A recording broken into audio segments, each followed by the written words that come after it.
నమస్తే అండి. ఈరోజు మనం వంజరం చేపల పులుసు ఎలాగో చూద్దామా అండి. చాలా సింపుల్ అండ్ ఎమ్మీగా ఉంటుంది. మరి ఇంకెందుకు ఆలస్యం, లెట్స్ స్టార్ట్ ద వీడియో.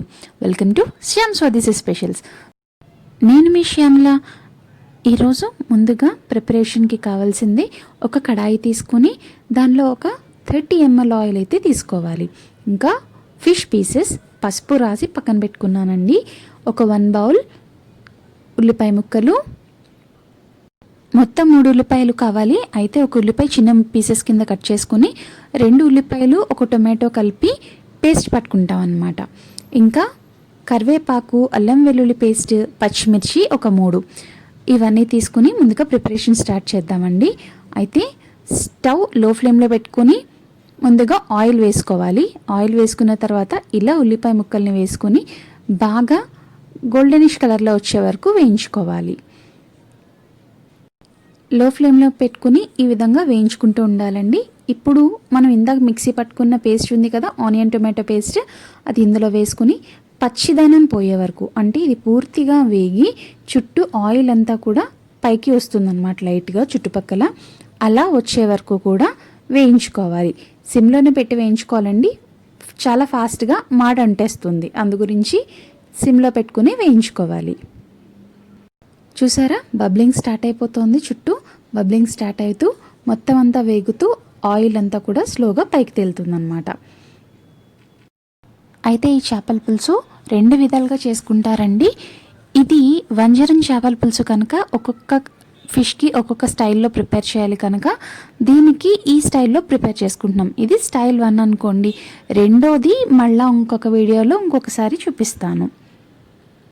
వంజరం అనేది సీ ఫిష్ కదా, సో దానికి ఒక 2 టైప్స్లో అయితే చేసుకోవచ్చు. 2 కూడా చాలా కమ్మగా ఉంటాయి, చాలా బాగుంటాయి. సో ఇది వేగిపోయింది కదా, ఇప్పుడు ఇందులో అల్లం వెల్లుల్లి పేస్ట్, పచ్చిమిర్చి ఇంకా కరివేపాకు వేసి వేయించుకుందాం బాగా. ఇలా బాగా వేయించుకున్న తర్వాత మన మెయిన్ ఇంగ్రీడియంట్స్ ఏవైతే ఉన్నాయో ఉప్పు, కారం, పసుపు అనేవి అవి ఇప్పుడు ఇక్కడ యాడ్ చేసుకుంటాం అన్నమాట. ఇలా ఒక 2 స్పూన్స్ కారము, 1/2 స్పూన్ పసుపు, ఇంకా రుచికి సరిపడేంత సాల్ట్. కారం ఎక్కువగా తినేవాళ్ళైతే ఇంకొక 1 స్పూన్ యాడ్ చేసుకోవచ్చు అండి. ఇక్కడ నాది మసాలా కారం కనుక నేను ఒక 2 స్పూన్స్ మాత్రమే యాడ్ చేసుకున్నాను. ఇక్కడ నాకు ఒక 1 kg ఫిష్ అండి, సో 1 kg ఫిష్ పీసెస్కి సరిపడేలాగా కారం అది వేసుకున్నాను. అయితే ప్రొసీజర్ అయితే ఇలాగే ఉంటుంది. మనం తీసుకునే ఫిష్ ఎంత అయితే క్వాంటిటీ ఉంటుందో క్వాంటిటీని బట్టి ఉప్పు, కారాలు అనేవి యాడ్ చేసుకోవాలి. సో ఈ విధంగా మొత్తం అంతా వేగిన తర్వాత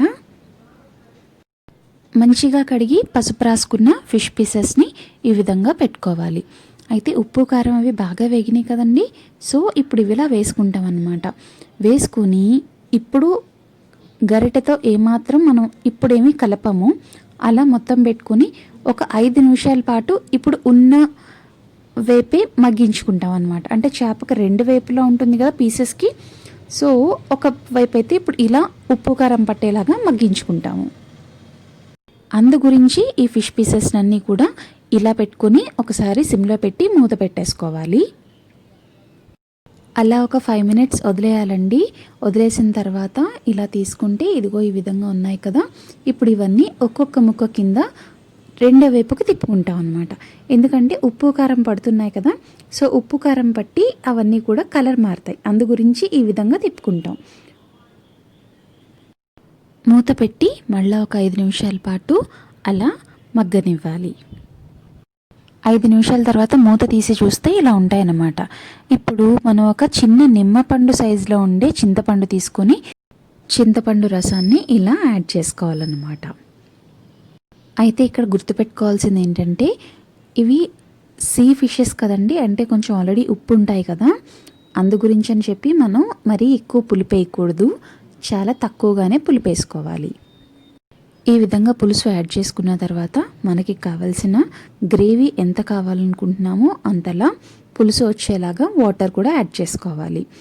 మరీ చిక్కగా పులుసు ఉంటే కనుక అంత బాగుండదండి, అందు గురించి అని చెప్పి ముందుగా ఒక 2 glasses వాటర్ వేసి ఈ విధంగా మొత్తం అన్నీ కూడా దానిలోకి డిప్ అయ్యేలాగా క్లాత్ పట్టుకుని కుదపాలి. ఇలా కుదపటం వల్ల చేప ముక్కలన్నీ కూడా పైనుంచి కిందకి ఉల్టా అవుతాయి. దానివల్ల ఏంటంటే చేప పర్ఫెక్ట్గా ప్రిపేర్ అయిపోతుంది అనమాట, బాగా ఉడుకుతుంది. పులుసు బాయిల్ అవ్వడం స్టార్ట్ అయ్యాక ఒక చిన్న ముక్క బెల్లాన్ని యాడ్ చేసుకోవాలండి. అంటే పులుపు మరీ ఎక్కువ ఉండకుండా బెల్లం యాడ్ చేస్తే పులుసు రుచి బాగుంటుందన్నమాట. అలా బెల్లం యాడ్ చేసుకొని ఒక 5 నిమిషాల పాటు మూత పెట్టి బాయిల్ చేసుకోవాలండి. 5 నిమిషాల తర్వాత తీసి చూస్తే చక్కగా రోలింగ్ బాయిలింగ్ అవుతుంది కదా. ఇప్పుడు రుచి ఒకసారి చూసుకుని ఉప్పు కానీ ఏమైనా యాడ్ అవ్వాలి అనుకుంటే కొంచెం యాడ్ చేసుకోవచ్చండి. ఈ టైంలోనే యాడ్ చేసుకుని ఇంకొకసారి ఇలా కుదిపేసుకుని అప్పుడు మూత పెట్టేసుకుంటాం అనమాట. మూత పెట్టేసుకుని కరెక్ట్గా ఒక 2 నిమిషాల నుంచి స్టవ్ ఫ్లేమ్ ఆఫ్ చేసేసేయాలి. పైన కొత్తిమీరతో గార్నిష్ చేసుకొని హాట్గా ప్లేట్లోకి సర్వ్ చేసుకోవటమే. అయితే పులుసు చల్లారే కొద్దీ ఇంకా చిక్కపడుతూ ఉంటుందండి. అందు గురించి కన్సిస్టెన్సీ చూసుకొని స్టవ్ ఫ్లేమ్ ఆఫ్ చేసుకోవాలి. చిక్కదనం కావాలి అనుకునేంత ఉంచుకొని తర్వాత ఆఫ్ చేసుకోవాలి. బాగా చల్లారిపోయాక ఒక 10% అయితే పులుసు అంతా కూడా చిక్కపడి దగ్గరగా ఇగురుగా కనిపిస్తుంది. చూశారు కదా, చాలా సింపుల్గా డీటెయిల్గా చెప్పాను నేను అనుకుంటున్నాను.